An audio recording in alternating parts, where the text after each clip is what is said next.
Assalamualaikum warahmatullahi wabarakatuh. Alhamdulillahirabbil alamin. Assalatu wassalamu ala asrofil anbiya'i wal mursalin wa ala alihi wa sahbihi ajma'in. Amma ba'du. Kepada yang terhormat Bapak Kepala MTS Negeri 2 Tegal, Bapak Dr. Andes Haji Muhammad Muntoyo, Magister Pendidikan, kepada yang terhormat Ibu Kepala TU dan para wakil kepala, kepada yang terhormat seluruh Dewan Guru dan pegawai MTS Negeri 2 Tegal, serta teruntuk anak-anakku yang kita banggakan, siswa-siswi kelas 7 MTS Negeri 2 Tegal. Ibu sampaikan selamat datang dan selamat bergabung dengan keluarga besar MTS Negeri 2 Tegal tercinta ini. Alhamdulillah, dengan karunia-Nya di pagi yang cerah ini kita dapat bersama walaupun dengan cara daring. Semoga ini tidak mengurangi semangat dan kebahagiaan kita untuk mengikuti kegiatan Matsama ini. Tak lupa salawat dan salam kita haturkan kepada junjungan kita Nabi besar Muhammad Sallallahu Alaihi Wasallam yang memberikan suri tauladan dan akhlak terbaik yang sepatutnya kita contoh. Semoga Allah memudahkan langkah kita untuk mengitibainya. Amin ya robbal alamin. Perkenankan Ibu memperkenalkan diri. Nama Ibu Nana Fatimah Dwi Arifianingrum, biasa dipanggil Bu Nana. Di sini Ibu sebagai guru BK yang bertugas mendampingi tumbuh kembang kalian selama di MTS Negeri 2 Tegal ini, agar dapat mengatasi masalah kalian, agar kalian dapat mencapai prestasi yang optimal dan tentunya mencapai kebahagiaan hidup. Karena itu jangan ragu dan jangan bimbang untuk mengunjungi ruang BK untuk curhat kepada kami, bisa juga melalui media sosial. Dan ada 7 guru BK yang disiapkan untuk membantu kalian. Sebelum membahas materi kita, jangan lupa untuk menulis nama, kelas, dan asal sekolah pada kolom komentar. Dan jangan lupa menekan tombol like dan subscribe. Nah, di pagi yang cerah ini, Ibu akan menyampaikan materi untuk sesi pertama di hari ketiga kegiatan Matsama, yaitu tentang kesetaraan dan anti diskriminasi. Wah, apa itu ya maksudnya? Nah, yuk pelan-pelan kita akan mulai membahasnya satu persatu.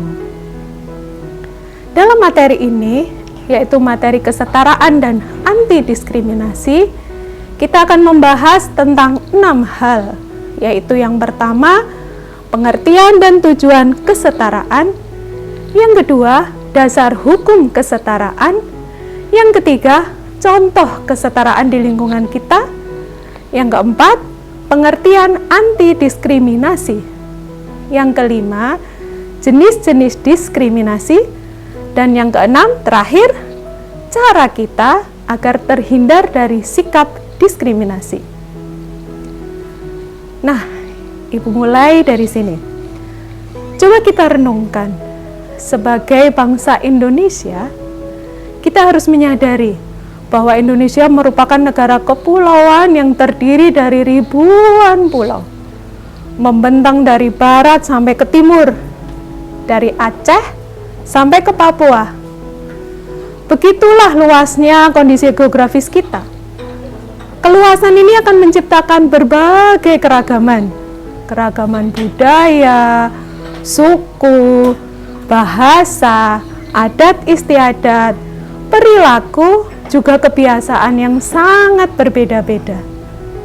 Nah, coba pikirkan, dari keragaman yang ada dan dari berbagai perbedaan dalam kehidupan kita, tentu hal ini akan sangat bisa menimbulkan kesalahpahaman, sangat bisa menimbulkan konflik, dan juga perpecahan.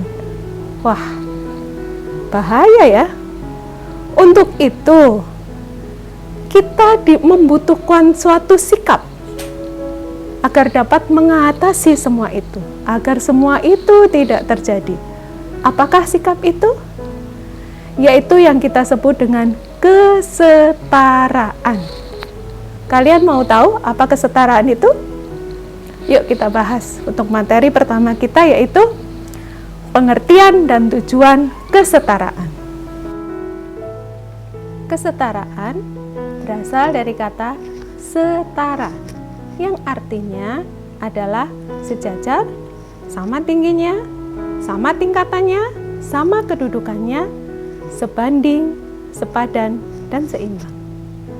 Jadi, pengertian kesetaraan adalah cara kita memandang dan cara kita memperlakukan orang lain secara sama, sederajat, sejajar, dan seimbang, tidak membeda-bedakan, dan tanpa dipengaruhi oleh status mereka, baik itu status ekonomi, sosial, jenis kelamin, budaya, bahasa, suku, ras, maupun agama. Nah, sedangkan tujuan kesetaraan itu sendiri adalah agar setiap orang memperoleh perlakuan yang sama dan adil dalam masyarakat. Itulah anak-anak pengertian dan tujuan dari kesetaraan. Sampai di sini paham kan? Baik. Ibu lanjutkan untuk pembahasan yang kedua. Dasar hukum kesetaraan. Sebenarnya apa sih dasar hukum kesetaraan itu? Yang pertama kita ambil dari Al-Quran. Ada di surat Al-Hujurat, yaitu surat ke-49 ayat 13, yang artinya, wahai manusia, sungguh kami telah menciptakan kamu dari seorang laki-laki dan seorang perempuan. Kemudian kami jadikan kamu berbangsa-bangsa dan bersuku-suku agar kamu saling mengenal. Sungguh, yang paling mulia di antara kamu di sisi Allah adalah orang yang paling bertakwa. Sungguh, Allah Maha Mengetahui, Maha Teliti. Yang kedua, sebagai bangsa Indonesia, dasar hukumnya adalah Undang-Undang Dasar 1945, Pasal 27 ayat 1, yang berbunyi, semua warga negara bersamaan kedudukannya di dalam hukum dan pemerintahan, dan wajib menjunjung hukum dan pemerintahan itu dengan tidak ada kecualinya. Di sini sudah jelas bahwa derajat kita ini sama, hanya imanlah yang membedakannya. Berikutnya pembahasan yang ketiga, yaitu contoh kesetaraan di lingkungan kita. Di lingkungan MTS misalnya, seorang guru akan memperlakukan siswanya sama dan adil, tidak memandang latar belakang muridnya, tidak memandang dari kemampuan murid itu sendiri. Semuanya diperlakukan sama, diberi hak yang sama, diberi ilmu yang sama. Begitu juga dengan pemilihan ketua OSIS. Laki-laki dan perempuan tidak ada bedanya, semuanya berhak untuk menjadi ketua OSIS. Berikutnya di rumah, orang tua pastinya memperlakukan anak-anaknya secara adil dan bijaksana, tidak memandang jenis kelamin, tidak mengutamakan yang laki-laki daripada yang perempuan, begitu pula sebaiknya. Tidak memandang sifat maupun potensi yang dimiliki mereka. Semua anak diperlakukan sama, dipenuhi kebutuhannya, diberi kasih sayang yang sama. Di masyarakat kita, semua warga negara mempunyai hak dan kewajiban yang sama. Misalnya, hak untuk memilih dan dipilih untuk menjadi seorang pemimpin, tanpa memandang suku, bangsa, dan status sosialnya. Begitu juga di mata hukum. Seorang polisi tidak akan memperlakukan berbeda. Dia akan memperlakukan sama seluruh masyarakat. Siapa yang melanggar, pasti akan dapat akibatnya. Itu contoh kesetaraan di lingkungan sekitar kita. Dengan adanya kesetaraan akan memunculkan sikap anti diskriminasi, sehingga terwujudlah semboyan negara kita, Bhinneka Tunggal Ika. Berbeda-beda tetapi tetap satu jua. Nah, apa sih arti dari anti diskriminasi itu? Nah, kita sekarang memasuki pembahasan yang keempat, pengertian anti diskriminasi. Sekarang kita lihat dulu, diskriminasi sendiri itu artinya apa sih?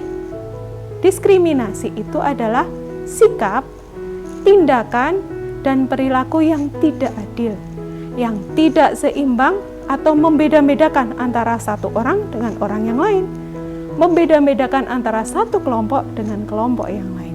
Itu arti dari diskriminasi. Nah, anti diskriminasi berarti adalah sikap menentang adanya perlakuan diskriminasi itu sendiri. Sikap menentang terhadap orang yang memperlakukan orang lain dengan berbeda-beda. Itu harus kita miliki. Kita tidak menyetujui adanya diskriminasi, baik di lingkungan sekitar kita, di lingkungan sekolah, di lingkungan masyarakat. Itulah pengertian dari anti diskriminasi. Selanjutnya yang kelima, jenis-jenis diskriminasi. Yang pertama, ada diskriminasi usia. Membeda-bedakan dari faktor usia, senioritas, junioritas. Kalian misalnya masuk MTS karena masih baru junior. Kalah dengan kelas 9. Kelas 9 maunya gabung dengan yang senior-senior yang tua. Yang kelas 7 tidak boleh ikut. Itu merupakan diskriminasi usia. Karena kelas 7, 8, 9 semuanya mempunyai hak yang sama.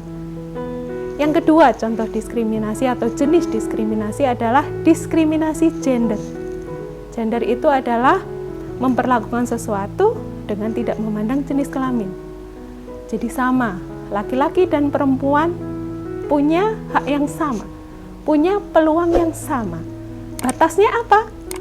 Kalau ingin sama antara laki-laki dan perempuan, batasnya adalah kodrat. Selama tidak menyalahi kodrat, itu harus diperjuangkan. Jadi kita tidak boleh membeda-bedakan antara laki-laki dan perempuan. Yang ketiga, diskriminasi suku, ras, dan agama.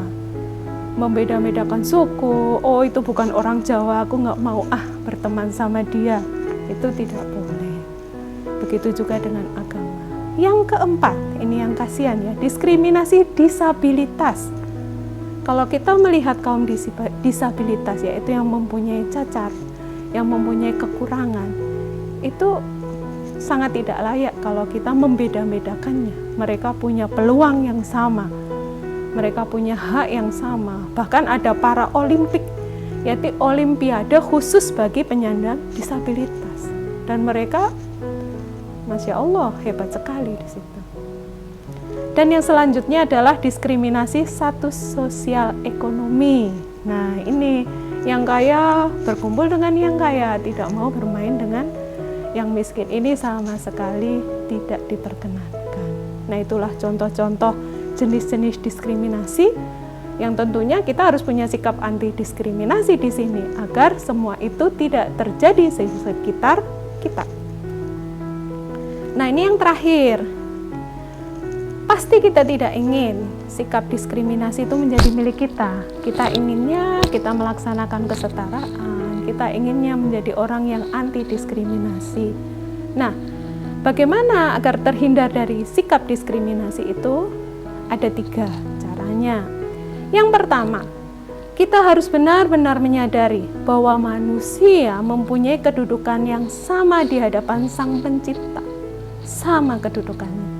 Hanya iman yang membedakan, dan iman itu yang melihat hanya Sang Pencipta, bukan kita.